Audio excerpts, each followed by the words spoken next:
મિત્રો, આપણે અગાઉના લેક્ચરમાં ચેપ્ટર નંબર 3ની અંદર નિયુક્તિ સુધી અભ્યાસ કરેલો.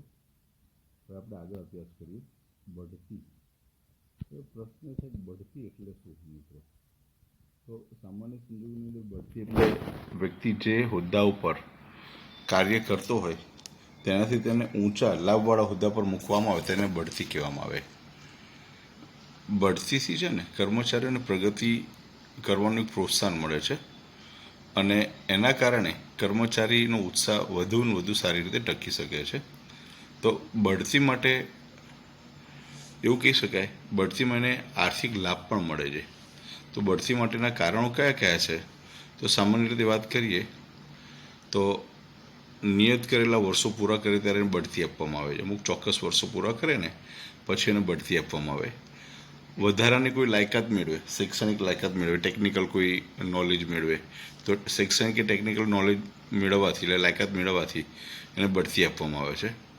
વિશેષ પ્રકારની કોઈ સિદ્ધિ પ્રાપ્ત કરે છે, કર્મચારી કોઈ હોય તો વિશેષ પ્રકારની સિદ્ધિ પ્રાપ્ત કરે તો એને બઢતી આપવામાં આવે છે. પછી એનામાં કોઈ આવડત કે કૌશલ્ય ને ધ્યાનમાં રાખીને બઢતી આપવામાં આવે. અને બીજી વસ્તુ છેલ્લે એ છે કે સંસ્થાની જરૂરિયાતને લક્ષ્યમાં રાખી અને બઢતી આપવામાં આવે છે મિત્રો.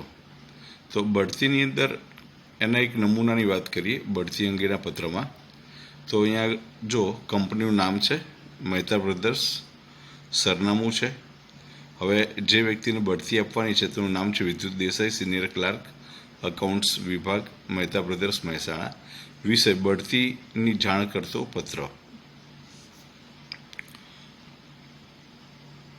જો અહીંયા આગળ આપણે વાત કરીએ કે શ્રીમાન, અમને જણાવતા ખૂબ જ આનંદ થાય છે કે તમને તમારા વર્તમાન હોદ્દા પરથી બઢતી આપીને અકાઉન્ટ્સ વિભાગના વડા તરીકે નિમણૂક કરવામાં આવે છે. કંપનીની નીતિ અનુસાર જે કર્મચારી પોતાના કાર્યકાળમાં પ્રથમ 5 વર્ષમાં જો કંપનીએ નિયત કરેલી વધારાની શૈક્ષણિક લાયકાત કે ટેકનિકલ લાયકાત મેળવે તો તેને તેવા પ્રકારના કર્મચારીઓને યોગ્ય કદર કરવામાં આવે છે. તમે મેળવેલી વધારાની લાયકાત અને તમે પૂર્ણ કરેલા વર્ષો અને અનુભવોને ધ્યાનમાં રાખીને તેને અનુરૂપ હોવાથી અકાઉન્ટ્સ વિભાગના મેનેજર તરીકેની બઢતી આપવામાં આવે છે. 10મી ડિસેમ્બર 2017થી આપણી નિમણૂક ઉપરોક્ત હોદ્દા માટે કરવામાં આવે છે. નોકરીની બદલાયેલી શરતો, નવા પગાર ધોરણ, મળવાપાત્ર અન્ય ભથ્થાઓ અને અંગેની માહિતી આ પત્ર સાથે બિડાણ કરવામાં આવે છે. આ પત્રમાં જણાવેલ તારીખથી તમારે મેનેજરના હોદ્દા પર કાર્ય કરવાનું રહેશે. શુભેચ્છા, આપનો વિશ્વાસુ. વિદ્યાર્થી મિત્રો, હવે આ જે પત્ર છે એ કંપનીના વડા વતી અથવા તો જનરલ મેનેજર વતી એ પ્રકારે પત્ર લખવામાં આવે છે અને એની જાણ જે તે કર્મચારીને કરવામાં આવે છે મિત્રો. હવે અહીંયા આગળ આની નકલ રવાના બિડાણ અથવા પત્રક છે. નકલ રવાના વહીવટી વિભાગ અને નાણાં વિભાગમાં આની નકલ રવાના કરવામાં આવે મિત્રો. હવે એના પછી બીજો એક વાત કરી બદલી. બદલી એટલે શું? તો પ્રશ્ન આવે કે તેને સમાન હોદ્દા કે લાયકાતવાળી એક જગ્યાએથી બીજી જગ્યાએ તેને મૂકવામાં આવે. લાયકાતમાં કોઈ ફેરફાર ન થાય, તેના હોદ્દામાં પણ કોઈ ફેરફાર ન થાય કે તેને અન્ય લાભમાં પણ કોઈ ફેરફાર ન થાય, પણ એને એક જગ્યાએથી બીજી જગ્યાએ કંપનીમાં મૂકવામાં આવે તો તેને બદલી તરીકે ઓળખવામાં આવે છે. ઉદાહરણ તરીકે માની લો કે કોઈ બેંકની અંદર મેનેજર તરીકે કામ કરે છે અને તેને કાલુપુર એરિયાની શાખામાં મેનેજર તરીકે કાર્ય કરતો હોય. હવે તેની બદલી કરી અને એને નારણપુરા શાખામાં લઈ જવામાં આવે, એટલે તેને એક જગ્યાએથી બીજી જગ્યાએ એને ટ્રાન્સફર કરવામાં આવે તો બદલી કહેવામાં આવે છે. તો બદલીના હેતુ શું છે? તો બદલીના હેતુની વાત કરીએ તો કોઈપણ ખાતામાં કાર્યભાર ઓછો હોય તેની સામે કર્મચારીઓની સંખ્યા વધુ હોય ત્યારે ઘણી વખત કોઈ એક જગ્યાએ કર્મચારીઓની સંખ્યા વધારે હોય અને બીજી જગ્યાએ કર્મચારીની સંખ્યા ઓછી હોય તો તેવા સંજોગોની અંદર બદલી કરવામાં આવે છે. પછી બીજું છે કોઈ કર્મચારી તેનો કાર્યભાર સંભાળવામાં અયોગ્ય સાબિત થયો હોય, કોઈ કર્મચારી હોય અને યોગ્ય કાર્યભાર સંભાળી શક્યો ન હોય તો તેવા સંજોગોમાં બદલી કરવામાં આવે. નાણાકીય વ્યવહારમાં કોઈ ગેરરીતિ આચરી હોય ત્યારે, ગેરશિસ્ત અને બેદરકારી દાખવે ત્યારે, કર્મચારીની શારીરિક ક્ષમતામાં ઘટાડો થાય ત્યારે, કર્મચારીઓ તેની શારીરિક ક્ષમતા હોય તેમાં ઘટાડો થાય ત્યારે આ પ્રકારની એને બદલી કરવામાં આવે છે. આકસ્મિક કારણોસર શારીરિક ક્ષમતા ઘટી જાય, બરાબર, ત્યાર પછી સહકર્મચારી કે વિભાગીય વડા સાથે એને અણબનાવ થાય ત્યારે, બે કર્મચારીઓ વચ્ચે કોઈ મુશ્કેલી આવે અથવા તેના વિભાગીય વડા સાથે કોઈ મુશ્કેલી આવે તો તેવા સંજોગોમાં એની બદલી કરવામાં આવે છે. ત્યારબાદ વિશિષ્ટ કૌશલ્ય ધરાવતો હોય, બરાબર, સેવા કે લાભ અન્ય વિભાગમાં એને મેળવવાના હોય, બરાબર, એટલે કોઈ વિશિષ્ટ પ્રકારનું કૌશલ્ય ધરાવતો હોય, એવું લાગે કે ના ભાઈ આ બીજા વિભાગમાં બી આ સારું કામ કરશે તો કંપનીને લાભ થશે, તો વિશિષ્ટ પ્રકારના કૌશલ્ય ધરાવતો વ્યક્તિ હોય ત્યારે બદલી કરવામાં આવે છે. પછી સંસ્થાના દરેક કર્મચારીને દરેક વિભાગની પ્રણાલીને શીખવામાં આવે ત્યારે આ પ્રકારની બદલી કરવામાં આવે છે. બદલીના નમૂનાની વાત કરીએ તો સાબર ફાઇનાન્સ લિમિટેડ કંપનીનું નામ અને સરનામું છે. પછી તમે જોશો તો તમને ખ્યાલ આવશે.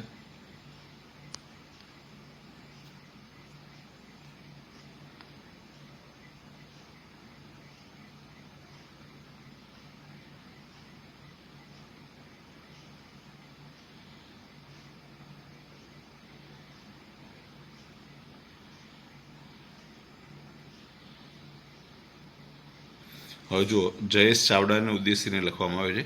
સિનિયર ક્લાર્ક, વહીવટી વિભાગ, સાબર ફાઇનાન્સ લિમિટેડ. વિષય નાણાં વિભાગમાં બદલી થવા અંગે.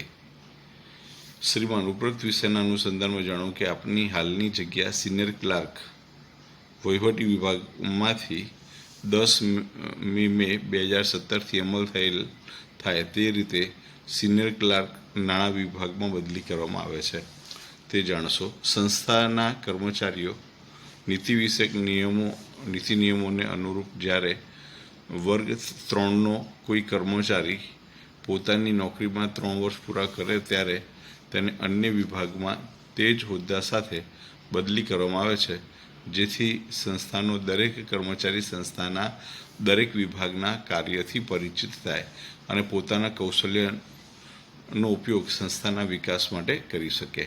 પગાર ધોરણ અને નોકરીની અન્ય શરતોમાં કોઈ જ પ્રકારે ફેરફાર લાગુ પડતો નથી તેની નોંધ લેશો. આપનો વિશ્વાસુ સંતોષ પુરોહિત, મેનેજર, વહીવટી વિભાગ. વિદ્યાર્થી મિત્રો, આપણે આ બદલીની વાત કરી, નકલ રવાના નાણાં વિભાગ. હવે પછી વાત કરી અપકર્ષ. અપકર્ષ શું છે? તો સંસ્થાના કર્મચારીઓ કોઈ એક હોદ્દા પર કાર્ય કરતો હોય, ઉદાહરણ તરીકે ઊંચા હોદ્દા પર કાર્ય કરતો હોય અને ત્યારબાદ એ કાર્ય યોગ્ય પ્રમાણે ન કરી શકવાને કારણે એ ઊંચા હોદ્દા પરથી તેને નીચા હોદ્દા પર મૂકવામાં આવે તો તેને અપકર્ષ કે છટણી કહેવામાં આવે છે. છટણી, આ યાદ રાખજો વિદ્યાર્થી મિત્રો. અપકર્ષ કે છટણી બંને શબ્દો એક જ છે. હવે આ આવું બનવાનું કારણ શું? તો અપકર્ષના કારણો વાત કરીએ તો કે કર્મચારીના પગાર ધોરણ, સત્તા, પ્રતિષ્ઠા અને જવાબદારીમાં ઘટાડો થાય છે. હવે એના સંજોગો કયા સંજોગોમાં અપકર્ષ કરવામાં આવે? તો પહેલું છે કર્મચારીને વારંવાર જાણ કરવા છતાં તેની ફરજ પ્રત્યે બેદરકારી કરતો હોય, કાર્યક્ષમતા સતત ઘટાડો થતો હોય, પછી કોઈ પણ કાર્યને ગંભીરતાથી લે નહીં, શિસ્ત ભંગ કરતો હોય એટલે એના આચારસંહિતાનું પાલન કરતો ન હોય, તો તેવા સંજોગોમાં આ અપકર્ષના સંજોગો ઊભા થાય છે. તો એને એક વાત કરી લઈએ, એક પત્ર જોઈ લઈએ નમૂનાનો. તો વીરભદ્ર એસ્ટેટ હાઉસ, અહીંયા સરનામું છે. હવે ઉદ્દેશીને લખવામાં આવેલો છે તો નીચલા પગાર ધોરણમાં મૂકવા બાબત. શ્રીમાન, 11મી મે 2017થી એમને તાત્કાલિક અસરથી સિનિયર એકાઉન્ટ્સના હોદ્દા પરથી ફરજમુક્ત કરીને જુનિયર એકાઉન્ટ્સના હોદ્દા પર ફરજ આપવામાં આવે છે. આ સૂચનાનું સત્વરે પાલન કરવું જરૂરી છે. છેલ્લા કેટલાક સમયથી આપ અને આપના સિનિયર એકાઉન્ટ્સના પદની ગરિમાને નુકસાન પહોંચાડે તેવી પ્રવૃત્તિઓ સાથે સામેલ છો તે બાબત સંસ્થાના ઉચ્ચ અધિકારીઓના ધ્યાનમાં આવી હતી. આ અંગે પ્રાથમિક પુરાવાઓ પણ પ્રાપ્ત થયા છે, જેના સંદર્ભમાં 8મી એપ્રિલ 2017ના પત્ર દ્વારા આપનું ધ્યાન દોરવામાં આવ્યું હતું, પરંતુ આપના તરફથી કોઈ સ્પષ્ટતા કરવામાં આવી ન હતી. આ બાબતને ગેરશિસ્ત ગણીને સંસ્થાના વહીવટી વિભાગે શિક્ષાત્મક પગલાં રૂપે આપને નીચલા હોદ્દા પર તથા પગાર ધોરણમાં મૂકવામાં આવવાનો નિર્ણય કર્યો છે. તેનાથી વાકેફ થશો. આ પત્ર દ્વારા આપને સુધારવાની એક તક આપવાનો પ્રયાસ કરવામાં આવ્યો છે. તેમ છતાં પણ આપના કાર્યમાં જો કોઈ પ્રકારનો હકારાત્મક ફેરફાર જણાશે તો કંપની તમને નોકરીમાં ફરજમુક્ત કરવાની અબાધિત સત્તા ધરાવે છે, જે આપ જાણતા જ હશો. આ વિષય અંગે આપને કોઈ ખુલાસો કરવો હોય તો કંપનીના કર્મચારી વિભાગના પ્રબંધક સમક્ષ 3 દિનમાં ખુલાસો કરી શકો છો. આપનો વિશ્વાસો. મિત્રો, આપણે અપકર્ષની વાત કરી. હવે નોકરીની સમાપ્તિ, આ ચેપ્ટરનો આપણો આ છેલ્લો ટોપિક છે. એ વાત કરી લઈએ કે નોકરીની સલામતી શું છે, સમાપ્તિ શું છે. તો નોકરીની સમાપ્તિ મુખ્ય 2 પ્રકારે થતી હોય છે. એક તો નોકરીમાંથી છૂટા કરવામાં આવે ત્યારે, અને બીજું છે નોકરીમાંથી છૂટા થવા અંગે, એટલે કે રાજીનામું આપવામાં આવે. બરોબર છે. એની વાત કરી લઈએ. તો હવે આપણને એવું લાગે કે નોકરીમાંથી આ ઘણી વખત કાર્યકાળ પૂરો થઈ ગયો હોય અને એની સમય મર્યાદા પૂરી થઈ ગઈ તો નોકરીની સમાપ્તિ થઈ જાય. ઘણી વખત એવું લાગે કે ભાઈ આ કાર્ય બરોબર થઈ શકતું નથી, તેના કરતાં ન હોય તો સારું, તો બી નોકરીની મતલબ સમાપ્તિ થઈ જાય. તો આ બધા સંજોગોમાં આપણે નોકરીમાં ફેરફાર કરવામાં આવે છે. તો અહીંયા આગળ વાત કરીએ. પહેલો ટોપિક હતો નોકરીમાંથી કર્મચારીઓને છૂટા કરવા. તો કર્મચારીઓ કોઈ યોગ્ય પ્રકારે કાર્ય ન કરે તો તેમને નોકરીમાંથી છૂટા કરવામાં આવે છે. કર્મચારીની નિવૃત્તિની વય મર્યાદા પહોંચે ત્યારે, બરાબર, ઘણી વખત એવું બનતું હોય. યાંત્રિકરણ આવવાને કારણે આ બધા મુખ્યના કારણો છે. પછી નોકરીમાંથી છૂટા થવા અંગે એટલે રાજીનામું આપવામાં આવે. સંસ્થામાં કામ કરતો કર્મચારી કેટલાક કારણોસર રાજીનામું આપીને કર્મચારી છૂટો થતો હોય છે, બરાબર. હવે એને બીજી કોઈ જગ્યાએ જવાનું હોય, એને ઊંચા અન્ય લાભવાળા હોદ્દા ઉપર ક્યાંક જવાનું હોય, એને બીજો કોઈ લાભ મળતો હોય, તો તેવા સંજોગોમાં આ પ્રકારનો વ્યક્તિ રાજીનામું આપે છે. તો નોકરીની સમાપ્તિના નમૂના આપણે જોઈ લઈએ. તો અહીંયા આગળ કંપનીનું નામ છે Garvi Gujarat India private limited. Bhavin Vyas, sales executive, Garvi Gujarat India private limited, Odhav, Ahmedabad. સેવા સમાપ્તિની જાણ અંગેનો પત્ર. શ્રીમાન, 2 વર્ષ માટે આપના કરાર ધોરણે મંજૂર કરવામાં આવેલી આપની સેલ્સ એક્ઝિક્યુટિવ તરીકેની નિમણૂક સમય મર્યાદા 30 નવેમ્બર 2017ના રોજ પૂરી થાય છે. તે આપને વિદિત હશે જ.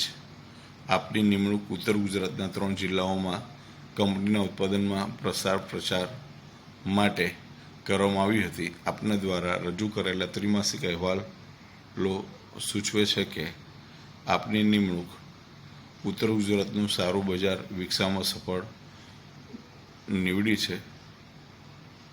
સંચાલકોએ આ બાબતનો સંતોષ અને આનંદ છે. કાર્યકાળ સમાપ્તિના છેલ્લા દિવસે આપની બાકી નીકળતી લેણી રકમ અને સંતોષકારક કાર્ય પૂર્ણ કરે અંગેનું પ્રમાણપત્ર આપવામાં આવે છે. આપની ઉજ્જવળ અને પ્રગતિકારક કારકિર્દી માટે શુભેચ્છા. આપનો વિશ્વાસો. એટલે આ પ્રકારના પત્રની વાત કરી વિદ્યાર્થી મિત્રો કે આ પત્ર એવો હોય કે જેમાં પોતે અથવા તો કંપની દ્વારા એને નિવૃત્તિ જાહેર કરવામાં આવે તે બાબત છે. હવે ફરજિયાત બીજું છે ફરજિયાત સેવા નિવૃત્તિના આદેશનો પત્ર. હવે એ પત્રની વાત કરીએ તો Saurashtra cooperative bank limited Saurashtra cooperative bank લિમિટેડનો પત્ર છે. એમાં રાજકિરણ પુરોહિતને સંબોધીને લખવામાં આવે છે. હિસાબની શાખા ક્રમાંક 10 સ્ટેશન રોડ. અહીંયા ધ્યાન રાખજો, ફરજિયાત સેવા નિવૃત્તિનો આદેશ. શ્રીમાન, ઉપરોક્ત વિષયના અનુસંધાનમાં આપણે જણાવવાનું કે આપની સામેના ગંભીર નાણાકીય ગેરરીતિના